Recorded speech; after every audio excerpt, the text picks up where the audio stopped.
اور اسلم خان صاحب بھی ہمارے ساتھ موجود ہیں، بیورو چیف کراچی۔ اسلم خان صاحب، بڑی اہم بات کی چیئرمین آباد نے، انہوں نے کہا کہ جو یہ پورشن بنتے ہیں یہ تو مافیا بنا رہا ہے،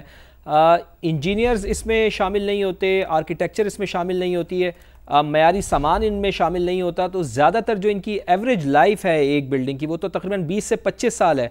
تو اسلم خان صاحب، یہ جو ضلع جنوبی ہے جہاں پر عمارتیں گر رہی ہیں،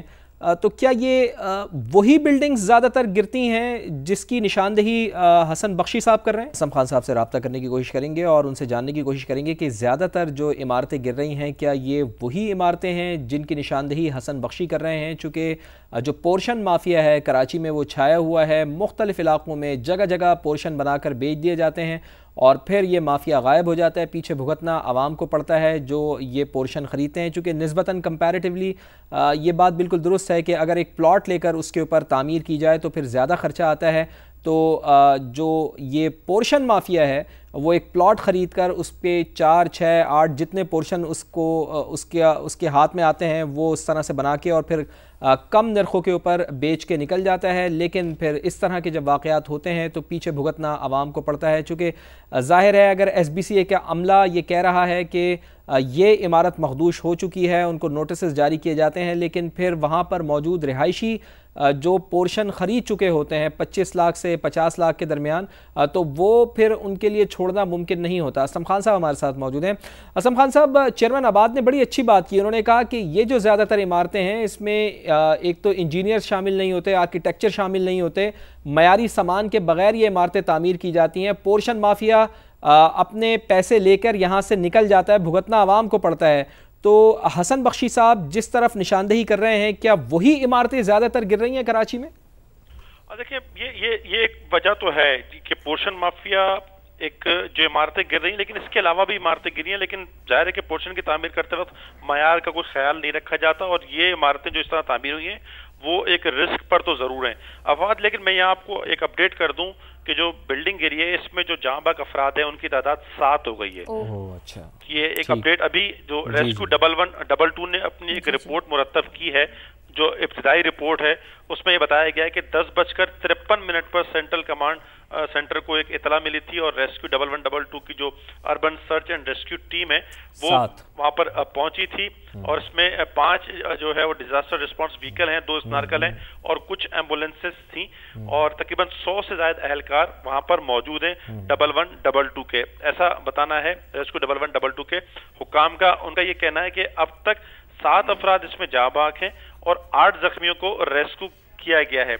جو ٹراما سینٹر ہے شہید محترمہ بے نظیر بھٹو ٹراما سینٹر، وہاں پر 8 زخمی اور 4 لاشیں موجود ہیں، لیکن جو 1122 کی رپورٹ ہے، جو ابتدائی رپورٹ، اس میں 7 افراد کا بتایا جا رہا ہے کہ وہ جاں بحق ہیں۔ آتے ہیں اسلم خان صاحب، آپ کی طرف آتے ہیں۔ یہ بہت بڑی خبر آپ نے ہمیں دی کہ مسلسل جو ہلاکتیں ہیں، جاں بحق ہونے والے ہیں، ان کی تعداد میں اضافہ ہو رہا ہے، اور ابھی آپ ہمیں بتا رہے ہیں کہ 7 افراد جاں بحق ہو گئے ہیں اس اندھوناک سانحے میں۔ رہائشی عمارت گرنے کے نتیجے میں 7 افراد جاں بحق ہوئے ہیں اور 8 افراد زخمی ہوئے ہیں، تو مسلسل ہلاکتوں میں اضافے کا جو خدشہ ظاہر کیا جا رہا تھا اب وہ پورا ہو رہا ہے، چونکہ 20 سے 25 افراد کے ملبے تلے دبے ہونے کی اطلاعات دی گئی تھی ریسکیو اداروں کی جانب سے، اور ابھی اسلم خان صاحب نے ہمیں بتایا کہ 7 افراد جاں بحق اور 8 افراد اس میں زخمی ہوئے ہیں۔ اسلم خان، اپنی بات کو کنٹینیو کیجیے گا، ریسکیو اداروں نے اور مزید کیا بتایا ہے؟ ابھی ان کا کہنا ہے کہ ابھی بھی مزید افراد کو نکالنے کا عمل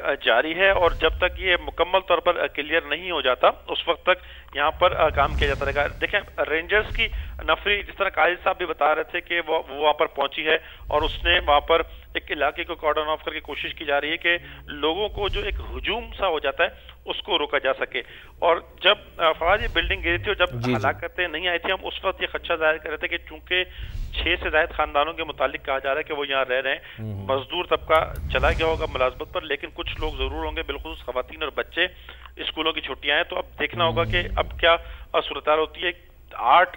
زخمی ہیں، 7 کی ہلاکت کی آ گئی ہے اطلاع ریسکیو اداروں کی طرف سے، تو 15 افراد ہیں، تو 6 فیملیز کی اگر ہم بات کریں تو یقینی طور پر اب بھی لوگ ملبے تلے موجود ہیں، اور اسی خدشے کا اظہار کیا جا رہا تھا کہ 5 منزلہ اگر یہ عمارت ہے تو اس میں 6-7 فیملیز اگر رہ رہی ہیں تو یہ جانی نقصان زیادہ ہو سکتا ہے، اور اب تک 7 افراد کا جانی نقصان کی اطلاعات بھی سامنے آ چکی ہیں. تو یہ ایک تشویشناک ایک صورتحال ہوتی ہے. جو آپ نے بات کی تھی حسن بخشی صاحب کی جانب سے کہ جو پورشن مافیا ہوتا ہے، دیکھیں وہی بات ہم کر رہے تھے کہ وہ کم پیسوں کے لالچ میں آ کے لوگ خریدتے ہیں، ناقص مٹیریل ہوتا ہے، کسی بھی قسم کے قواعد و ضوابط کو مد نظر نہیں رکھا جاتا، تو وہ بلڈنگیں بھی ہم نے دیکھا ہے کہ گر رہی ہیں. اور اس کے علاوہ بھی جو بلڈنگیں ہیں جو پہلے قدیم یا مخدوش قرار دی گئی تھیں وہ بھی ایک اس میں کے گرنے کے واقعات ہیں. لیکن یہ ضرور ہے کہ ساؤتھ زیادہ متاثر ہے، ضلع جنوبی اور بالخصوص لیاری کا علاقہ. لیاری پہلے بھی لیاری موسیٰ لین میں ایک عمارت گری، پھر بغدادی میں گری، تو یہ لیاری کے علاقے زیادہ تر متاثر ہو رہے ہیں. کنجسٹڈ علاقے بھی ہیں، تعمیرات میں یقینی طور پر کوئی خیال نہیں رکھا جاتا. اس کے بنسبت اگر آپ ضلع وسطی کی یا دیگر اداروں کی بات کریں، پورشن وہاں بھی بنے ہیں لیکن ممکنہ طور پر وہاں اتنا کنجسٹڈ نہیں تھا، تو ابھی تک وہاں سے کوئی اس طرح کی اطلاعات نہیں آئی ہیں. عمارتیں تو لیاقت آباد میں اگر آپ دیکھیں کتنا گنجان آباد علاقہ ہے وہاں پر بھی بنی ہیں، لیکن اب تک جو ہمارے پاس زیادہ تر واقعات دیکھنے میں آ رہے ہیں وہ ضلع جنوبی اور لیاری میں دیکھنے میں آ رہے ہیں. اور یہیں پر اگر ہم نے ہائی کورٹ میں بھی جب سماعت ہو رہی تھی غیر قانونی تعمیرات سے متعلق، تو وہاں پر ہم دیکھتے ہیں کہ ایس بی سی کے جو افسران تھے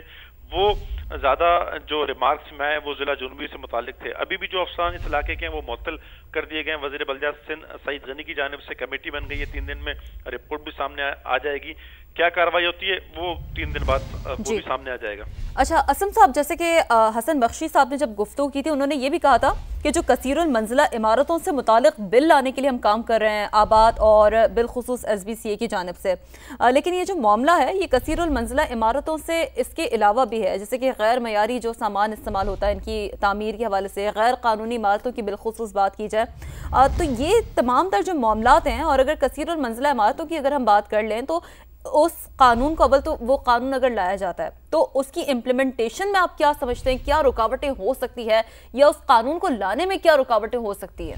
انتظامیہ ہی ہوگی جو کوئی رکاوٹ ہوگی. ظاہر شہری تو اس میں کوئی رکاوٹ نہیں ہو سکیں گے، لیکن جو ایک قوانین کی ہم بات کریں ابھی بھی قوانین تو موجود ہیں، اس پر عمل درآمد کی ہے. اگر عمل درآمد ہو تو یہ اس طرح کے واقعات نہ ہو. لیکن دیکھیں وہ کچھ لوگ ظاہر اگر ایک قوانین آ جائیں اور سخت قوانین آ جائیں اور اس پر عمل درآمد بھی شروع ہو جائے تو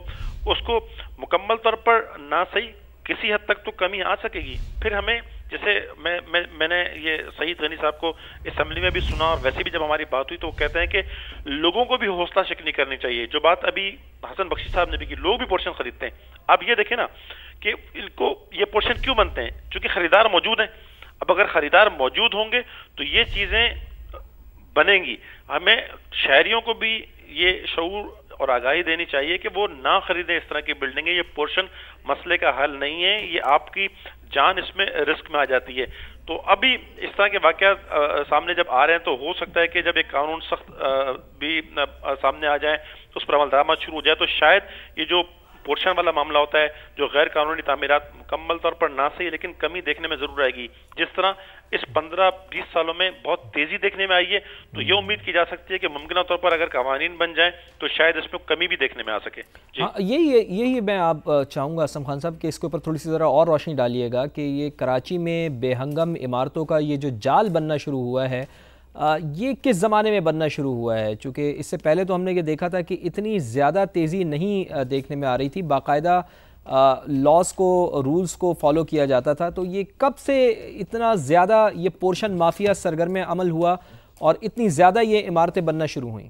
یہ اس کی اگر ہم بات کریں 15 سے 20 سال اگر ہم بات کریں کہ 2005 سے 2025 میں یا 2010 سے 2025 میں اس میں بہت زیادہ تیزی دیکھنے میں آئی ہے. اس سے پہلے اس طرح کی صورتحال نہیں تھی. یا اگر ہم بات کریں کہ کچھ علاقوں میں تو شاید یہ دیکھا جا رہا تھا کہ جیسے میں بات کروں کہ لیاری فواد لیاری میں کیوں بن گئی. آپ کو یاد ہوگا 2013-15 تک لیاری کے بہت سارے علاقے ایسے تھے جو نو گو ایریا تھے یا وہاں پر بہت زیادہ گینگ وار والا معاملہ تھا. آپ یہ دیکھیں 2013 یا 2016 تک صورتحال لیاری میں بہت خراب تھی. تو